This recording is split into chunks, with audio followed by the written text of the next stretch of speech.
Namo Sanghyang Adi Budaya, Namo Buddhaya. Selamat sore sahabat Dharma dimanapun Anda berada. Senang sekali kita bisa bertemu kembali di sore yang bahagia ini, ya. Di dalam acara Tayang Bincang yang akan kita tayangkan segera di kanal YouTube Budayana Family TV. Hari ini kita akan ditemani oleh narasumber kita, ya, yang tentunya sangat kita banggakan, sangat kita hormati, yaitu Maha Upasaka Pandita Wirawan Giri Putra dalam topik praktek Dharma dalam kehidupan nyata. Izinkan saya Jonisya untuk memandu acara selama 30 menit ke depan. Nah, sebelum kita berbincang-bincang dengan narasumber kita, mari kita lihat sekilas tentang beliau. Romo Giri ini putra kelahiran Tebing Tinggi, Sumatera Utara tentunya.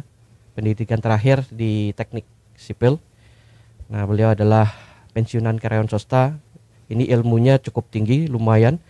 Dengan ilmu 43 tahun di perusahaan perkebunan, ya tentunya. Nah, kemudian berbagai pencapaian, berbagai penghargaan sudah beliau raih. Tentunya kita bersama-sama turut berbahagia atas pencapaian daripada Romo Giri. Nah, beliau bergabung di dua organisasi, yaitu Majelis Budaya Indonesia, kemudian Magabudi, ya. Nah, hobi beliau yaitu menanam bunga dan buah. Nah, kalau kepingin tahu lebih lanjut, nanti kita bisa berbincang-bincang dengan Romo. Nah, mari kita masuk ke topik kita pada hari ini. Ya, kita akan berbincang-bincang dengan Romo Giri. Romo Giri, selamat sore, Namo Buddhaya. Selamat sore, Namo Buddhaya, Romo Apa kabar, Joni. Romo? Ya, kita udah lama juga bisa bertemu kembali. Ya, terakhir kita ketemu di kebun ya, Romo ya. Kita berbincang-bincang ya tentang tanaman, pohon. Semua masih aktif ya, Romo ya? Masih tetap ya. Ya.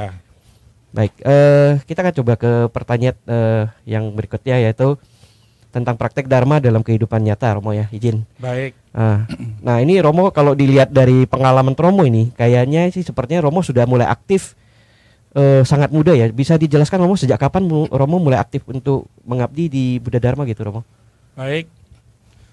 Saya sesungguhnya sudah mulai aktif itu mungkin sekitar tahun 68. Saya ada mengisi mimbar agama Buddha di harian Bukit Barisan. Oh, baik. Surat kabar ini kelihatannya sudah lama menghilang di kota Medan. Okay. Dan yang langsung terjun itu mulai tahun 71, di mana saya pindah dari kota Tebing Tinggi ke Medan dan bekerja pada perusahaan perkebunan asing. Karena saya sudah di Medan, belum punya rumah, saya ditawari tinggal di wihara sekitar 5 tahunan. Tentu selain di kantor, saya sehari-hari berkecimpung dalam keagamaan. Dan tentunya setelah itu saya mulai diminta untuk mengajar agama Buddha di SMP SMA Hangkesturi, dan semua sekolah lain tentu belum memberikan pelajaran agama Buddha. Karena kurikulum agama Buddha itu diterbitkan tahun 75, semua sekolah yang punya murid-murid agama Buddha diwajibkan untuk memberikan pelajaran agama Buddha. Tentu sekolah-sekolah semuanya kewalahan. Okay. Biasanya sekolah itu mencari seorang guru yang beragama Buddha, kemudian tugaskan beliau, dan beliau juga belum tahu apa-apa. Jadi saya tertarik pada agama Buddha itu justru karena tidak bisa mencari pelajaran agama Buddha itu sesungguhnya di mana. Karena ketika saya bersekolah, saya sendiri yang keturunan dari keturunan, bukan langsung pribumi asli, dan saya satu-satunya yang beragama Buddha. Jadi pelajaran agama Islam, Kristen masuk, ya saya tinggal pulang. Sehingga timbul pertanyaan, agama Buddha itu ada apa tidak? Oke, pada masa itu ya? Pada masa itu. Ya. Nah, itulah beruntung saya kemudian bisa terhubung dengan agama Buddha. Sudah mengerti sedikit, saya ikut kursus agama Buddha jarak jauh, mendapat ijazah guru agama Buddha, maka saya pindah kerja di Medan, tentu kepingin pula untuk mencoba memberikan pelajaran agama Buddha. Dan tentunya perguruan Hangkesuri itu yang menampung saya, dan dari sana kemudian guru-guru pada cari, akhirnya banyak guru yang datang untuk mencoba bertanya, belajar. Kita lakukan kursus guru agama Buddha berkali-kali melalui MBI tentunya. Dan selain itu, daripada pekerjaan, tentu administrasi, menerbitkan kartu tisarana, buku upasaka, itu semuanya saya kerjakan.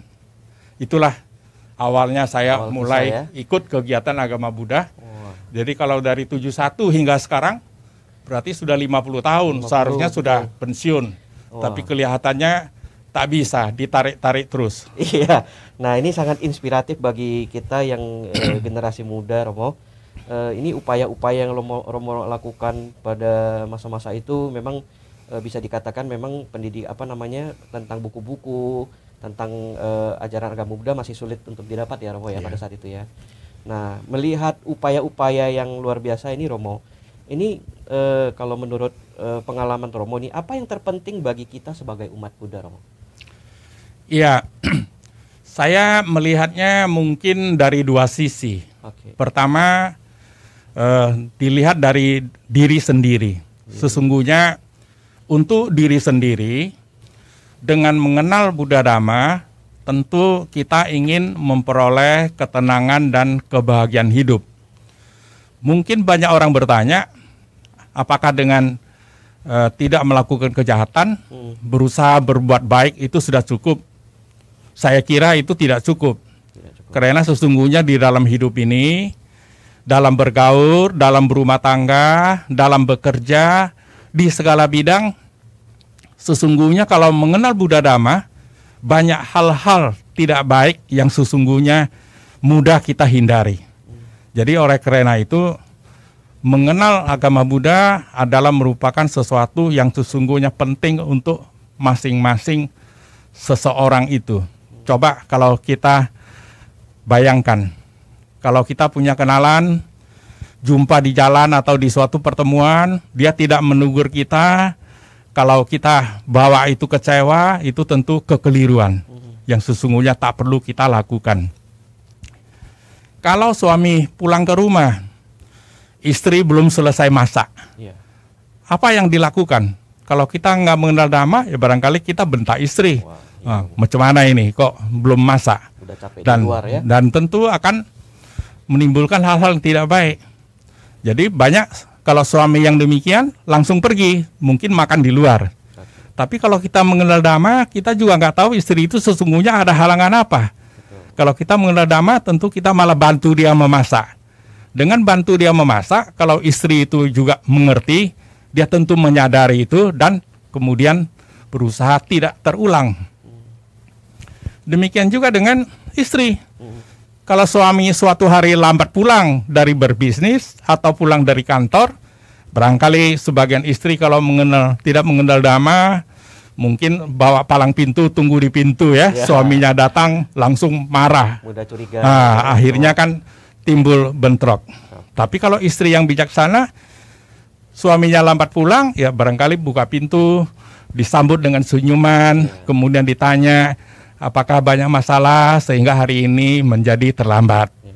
Jadi suami yang demikian mendapat istrinya, dia tentu berpikir, wah saya sudah melakukan kesalahan. Mudah-mudahan besok tidak diulangi. Kecuali memang ada masalah-masalah yang menghalangi hal tersebut. Jadi sesungguhnya kalau kita mengerti Dhamma, banyak sekali hal-hal yang oleh orang lain itu dianggap suatu duka, suatu kesalahan, suatu kesedihan, tetapi yang mengerti Dhamma itu bisa dihilangkan, bisa dimengerti. Itu yang bisa membuat kita selalu bisa hidup tenang dan hidup bahagia. Yang kedua, untuk diri sendiri, kalau kita mengerti Dhamma, kita melihat apakah saya masih punya peluang untuk mencoba juga melakukan perbuatan baik di dalam keagamaan. Kalau dia itu pandai parita, pandai khotbah, tentu dia sebaiknya meminta kemudian bergabung menjadi pandita. Tapi kalau dia itu tak punya kemampuan itu, sesungguhnya di mana wihara selalu dia datangi, dia bisa bantu-bantu di sana. Apakah membersihkan, apakah mengatur peralatan, apakah kemudian kalau wanita membantu di dapur dan sebagainya. Tentu itu adalah hal-hal perbuatan yang baik untuk sendiri. Dengan mengerti Dhamma, sesungguhnya kita mencoba untuk menghindari perbuatan-perbuatan salah, tetapi mencoba berbuat baik untuk menabung jasa untuk hari kemudian atau untuk kelahiran kembali yang lebih baik pada masa akan datang. Jadi itu adalah untuk diri sendiri, dan untuk yang lain tadi kalau kita mencoba membantu untuk perkembangan Buddha Dharma. Saya pikir itu. Luar biasa. Jadi ada dua hal ya, jadi untuk diri sendiri dan kemudian untuk juga bermanfaat bagi orang lain. Ya. Nah ini kadang-kadang agak aneh juga ya Romo. Ada orang, sebagian orang kita katakanlah mungkin jumlahnya kurang lebih ya, ada yang mengatakan bahwa meskipun dia belajar Buddha Dharma, belajar ajaran Buddha, tapi tidak mendapatkan manfaat Romo. Jadi menurut Romo, mengapa bisa demikian? Sesungguhnya banyak di antara kita ini yang menjadikan Dhamma itu di satu pihak dan diri kita sendiri di pihak yang lain. Sesungguhnya Dhamma itu harus ada di dalam diri kita. Baru kemudian kita bisa menyadari manfaat dari Dhamma tersebut. Jadi oleh karena itu, mereka yang sudah melihat Dhamma, tapi dia mungkin hanya mengenal Dhamma itu seperti mungkin bahan bacaan, bahan hafalan, tapi tidak membaca kalimat di dalamnya yang mengandung kebaikan, yang mengandung tuntunan, langsung masuk ke dalam dirinya dan dipraktekkan di dalam kehidupannya. Seseorang itu barangkali perlu coba melihat, kalau dia lihat ada keluarga yang terus bertengkar, hidupnya tidak harmonis, tapi dia kemudian ada keluarga hari Minggu membawa anak istri dengan senyuman ke wihara, riang gembira, kelihatannya bahagia, tentu demikian. Kita sesungguhnya di dalam hidup ini, kalau kita mendapat suatu masalah, mungkin kita mencoba bertanya, apa penyebabnya? Demikian juga kalau kita mendapat suatu kegembiraan, misalnya di kantor naik pangkat atau bisnisnya maju, dia juga bertanya dari mana sumbernya. Saya pikir itu yang membuat seseorang. Tadi ada kutipan yang saya pikir cukup bermakna. Ini bisa kita jadikan satu buah pegangan juga dalam kehidupan kita nyata. Ada kutipan dari Romo Giri tadi, jadikan Dharma ada di dalam diri Romo ya. Itu luar biasa. Nah, jadi kemudian Romo gini. Nah, sebagai pengabdi Dharma nih, sebagai pengabdi Buddha Dharma, ya, itu kadang-kadang kan kita merasakan bahwa untuk mendapatkan kebahagiaan tadi ya Romo ya. Yeah. Nah, apakah menurut pengalaman Romo itu pasti kalau kita sebagai pengabdi Dharma itu kita pasti bahagia? Menurut saya tidak juga. Tidak. Karena semua pengabdi Dhamma itu kan tidak seluruhnya itu dilaksanakan dengan tulus. Kita terlihat seseorang itu mengabdi pada Dhamma, tetapi kadang-kadang dia mempunyai tujuan yang lain. Sebagian mencoba mengabdi, dia berharap suatu hari terpilih menjadi pimpinan organisasi. Sebagian barangkali mencari relasi lewat persahabatan di wihara. Jadi banyak sekali tujuan orang yang mengabdi pada Dhamma. Tentu yang terbaik adalah seseorang yang mengabdi dengan hati yang tulus. Kalau remaja mengabdi di wihara, jangan-jangan kalau pria ada gadis yang diincar. Demikian juga wanita, jangan-jangan ingin mencari pasangan, kemudian mencoba mengabdi bersungguh-sungguh supaya diperhatikan. Mungkin ada juga. Tapi tentunya kita harapkan porsi yang mengabdi dengan tulus itu jauh lebih besar. Jadi kalau kita mengabdi dengan tulus, tentu kita kemudian bisa mendapatkan ketenangan dan kebahagiaan. Sebab apakah kita di dalam mengabdi itu dicela, dipuji, semuanya itu tidak masuk di hati. Kita tetap pada tujuan yang utama. Karena itu kita bisa hidup tenang, bisa hidup bahagia. Yang penting, sesungguhnya dalam hidup ini kita mencari apa? Mencari ketenangan, kebahagiaan hidup, atau mencari kesenangan. Kalau mencari kesenangan, jangan mengabdi pada dhamma. Mencari kesenangan tentu faktornya itu materi. Tapi kalau mencari ketenangan dan kebahagiaan, itu timbulnya dalam diri kita. Dengan mengerti dhamma sungguh-sungguh, sesungguhnya kalau kita cukup makan, cukup sandang, ada tempat tinggal, sudah bisa hidup tenang dan bahagia. Itu kira-kira yang jadi perlu dipikirkan. Ada perbedaan yang cukup mendasar antara mencari kesenangan dan kebahagiaan, Romo ya? Ya, benar. Berarti bisa kita katakan kalau yang ada tujuan tertentu, mungkin dia ingin mendapatkan kesenangan. Salah satunya mungkin jabatan pimpinan tadi ya. Baik Romo, ini terima kasih luar biasa. Kemudian Romo, ini kan kalau lihat dari pengalaman Romo ini udah puluhan tahun nih Romo ya mengabdi di Buddha Dharma. Nah ini pengalaman Romo nih, apa manfaat terbesar yang Romo petik dari perjalanan sebagai pengabdi Dharma, Buddha Dharma ini?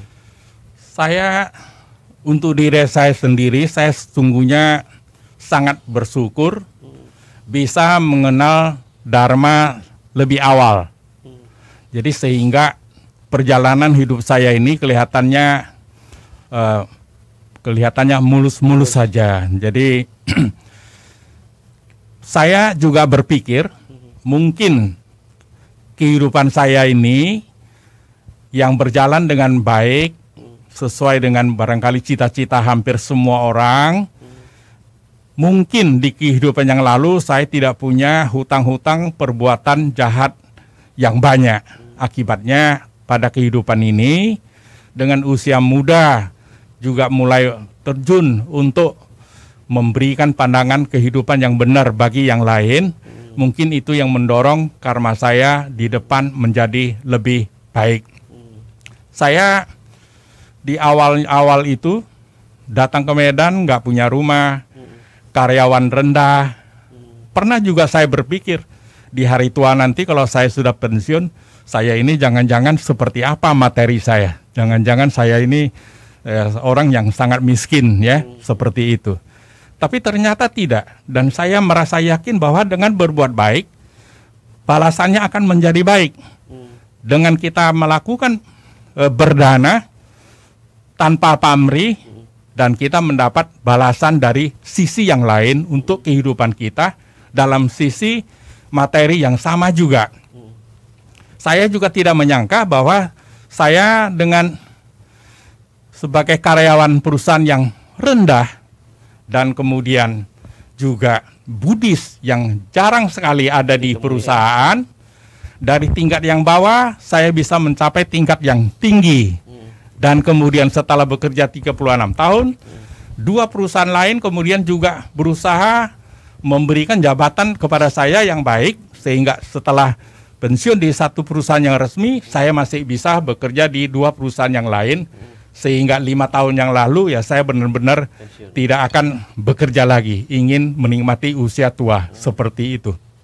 Jadi karena itu saya pikir kesemuanya ini adalah berkat Buddha Dharma, berkat apa yang telah saya lakukan, mungkin di kelahiran yang lalu, mungkin terutama juga di kelahiran yang sekarang di usia yang muda, sehingga membawa berkah di usia yang senja ini.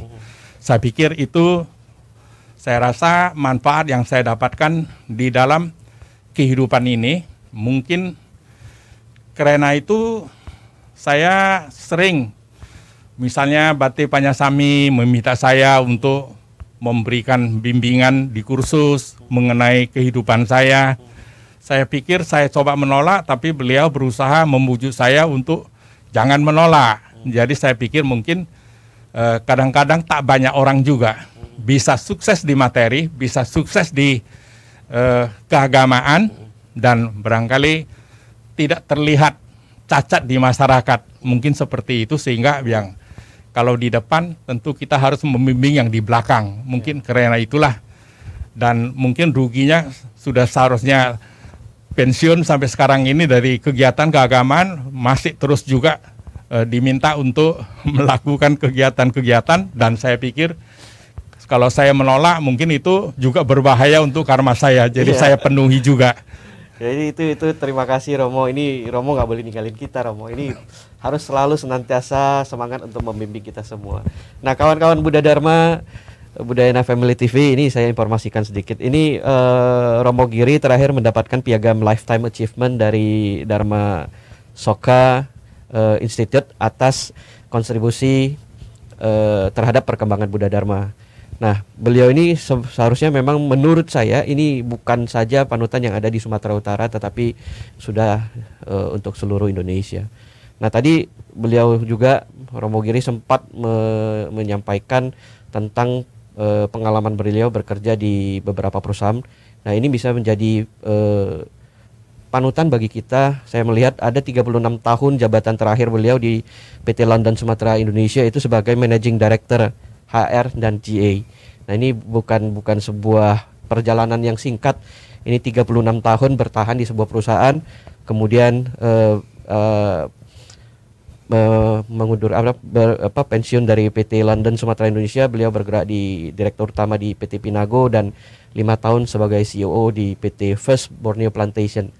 Nah, nanti ada kesempatan lain kita akan coba mengupas dengan beliau tentang sebuah sikap loyalty yang ada di perusahaan. Izin ya Romo. Nah, ini luar biasa. Baik Romo, ini kebetulan kita berada di Budayana Family TV.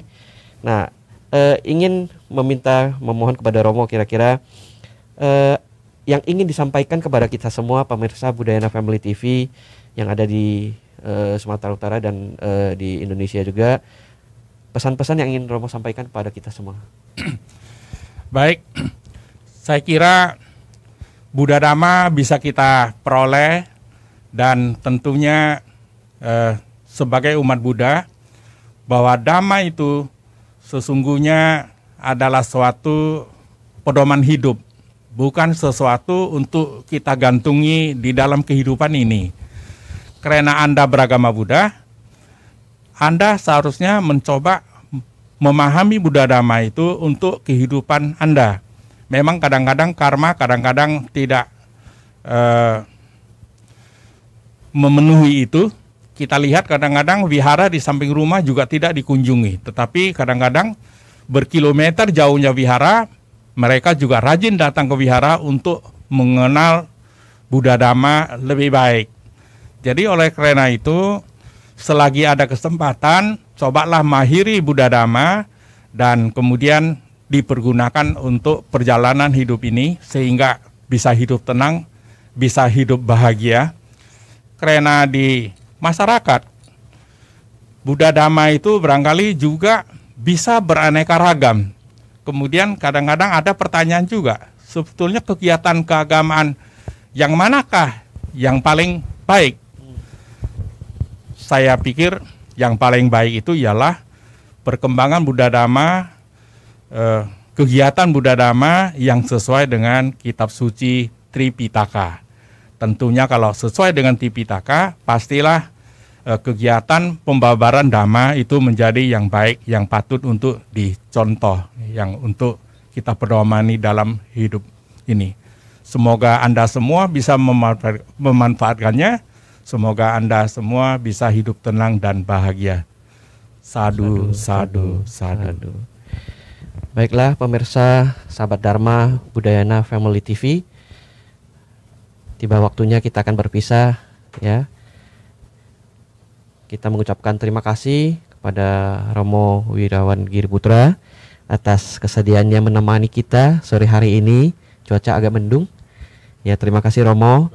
Sekaligus kami ingin menyampaikan atas nama generasi muda, atas nama seluruh keluarga Buddhis, menyampaikan terima kasih kepada Romo atas upaya-upaya yang telah Romo lakukan terhadap perkembangan Buddha Dharma di Indonesia. Baik, sahabat Dharma, pemirsa Budayana Family TV, sekian perjumpaan kita pada tayang bincang kali ini bersama Maha Upasaka Pandita Wirawan Giri Putra. Kita akan bertemu kembali di lain kesempatan dengan topik yang tentunya akan bermanfaat bagi kita. Semoga apa yang telah disampaikan Romo Giri pada sore hari ini bisa memberikan manfaat. Ya, silakan Sobat Dharma untuk memetik, ya. Jadikan Dharma ada di dalam diri. Semoga kita semua hidup tenang dan bahagia. Sabisata bantu sikitata. Semoga semua makhluk hidup berbahagia. Sadu, sadu, sadu.